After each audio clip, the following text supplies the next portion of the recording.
They've been described as an unlikely band of heroes, a group of wayward teenagers constantly in trouble with the police in their hometown of Armidale in New South Wales.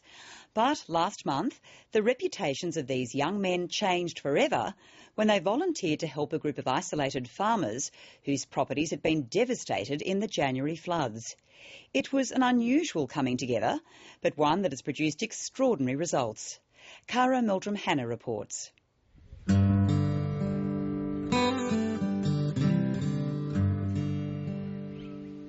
It's 6 a.m. in the northern New South Wales town of Mingoola. Yeah, good morning. Sunshine, the birds are singing, it's going to be a cracking day.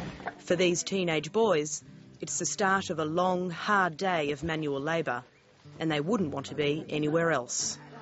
You ever lie in your swag at night and go, oh, shit, I wish I was back at school? I'd stay, live up here.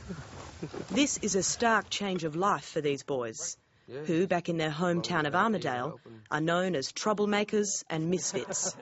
But here in the heart of the far northern tablelands, they're known as saviours. OK, time to go to the fencing wall. Righto, we right? So get your shit. Let's make sure we got all the fencing stuff in the truck. Griffo, Mikey, can you make sure that happens? In 2005, youth worker Bernie Shakeshaft set up the Backtrack Boys program in Armidale in response to the growing number of local boys falling out of school and into a life of crime and antisocial behaviour.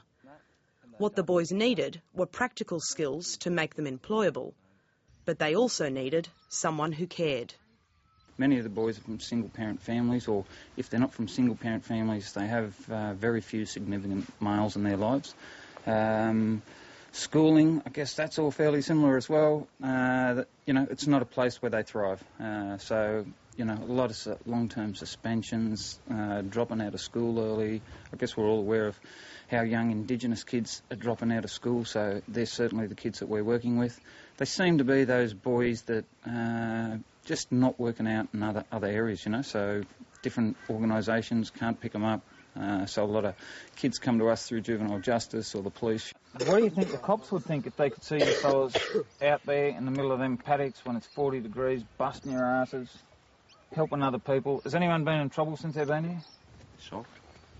I don't think they believe that the boys would be doing this. Been taking some crazy new type of drug.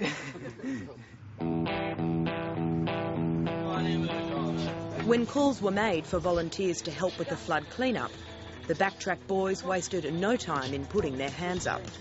They wanted to go to Queensland until it was suggested there was work to be done much closer to home. I said, you don't need to go to Queensland. There are some villages in our own community close to us that are desperately looking for that assistance. The small rural communities of Mingoola and Bonshaw, settled on rich agricultural land, also suffered major devastation from the January floods. While the focus was on the unfolding flood crisis in Queensland, their cries for help went largely unnoticed. When we first drove in, I remember looking at these bridges, half bridges washed away, and just going, you've got to be kidding, how does water have such a powerful effect on a community? These guys were, I think, whether depression's the right word or something, but really felt left out and on their own. Hey guys. Hey Joe. There we go. Hey Jay. Local farmers like John Ray and his partner Jill Bockman felt very much alone. We felt we were completely forgotten here, to be honest. We had no warning, we had nothing on the radio, and it was just virtually people up the rivers were ringing and saying, it's a lot of water coming. Their prize-winning red pole cattle stud, Mingoola Station, was one of the first hit by the floodwaters. While John Ray quickly moved equipment, Jill tried to move the cattle to higher ground, a decision that almost cost her her life. The force of the water forced them into the fences that were underwater, and so they all started to scramble and they looked like they were going to drown. And by this stage we were up to our necks in water. I was running down the bank then and frantic, not knowing what I was going to do with Jill, and then I had an asthma attack and went belly up on the bank. So, and I didn't see, I just remembered seeing them floating off still down the river, probably a couple hundred metres out, and nothing I could do. I was just frantic. I remember saying, I love you, somebody help. Miraculously, Jill and her precious cattle managed to swim to safety. The next day, the damage to their property was heartbreaking. What did you see? Devastation. Complete devastation. Yeah. We've lost $60,000 to $70,000 worth of hay. That's our income for the next 6 months. Over the coming weeks, John Ray and Jill Bockman expected to be part of the coordinated volunteer response, but they were never included. Until one day... I think it was one of the neighbours said that they had some young fellas coming up from Armidale. We're really happy with the work. Yeah, it's really a big help because you understand the problems we've got with this flood and the amount of work. We just sort of can't handle it all on our own. So the Backtrack boys made an immediate impact. We want some of the boys to come down the river and give us a hand to try and retrieve some. We've got fuel tanks up in the trees and we've got a heap of pallets that went floated away with all the hay. So we've got some boys that love climbing trees.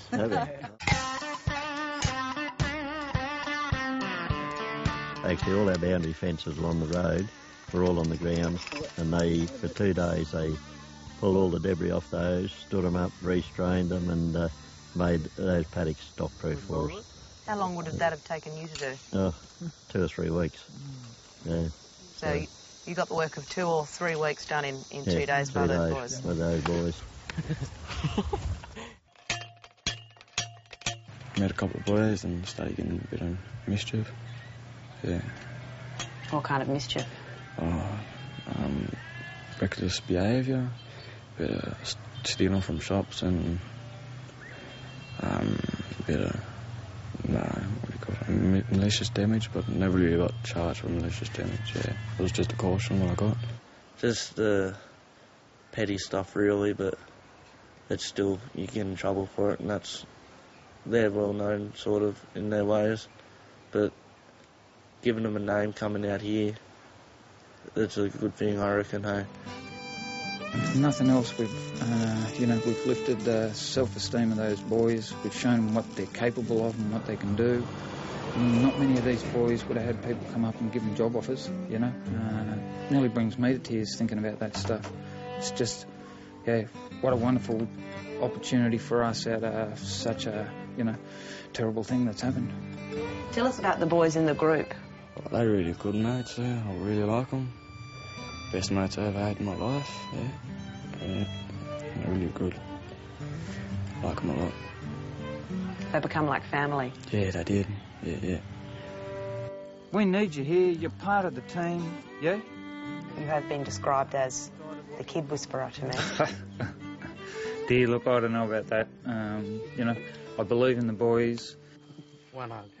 And when I see them succeeding and, the number of boys we've got into jobs and the opportunities and looking at where they are now, those boys 3 or 4 years down the track with the first bunch, these guys are just getting there faster. Kid whisperer, I don't know, we're doing more yelling than whispering, I reckon, out here. Can't wait for that old rooster to crow in the morning, eh? Cara Meldrum Hannah reporting there.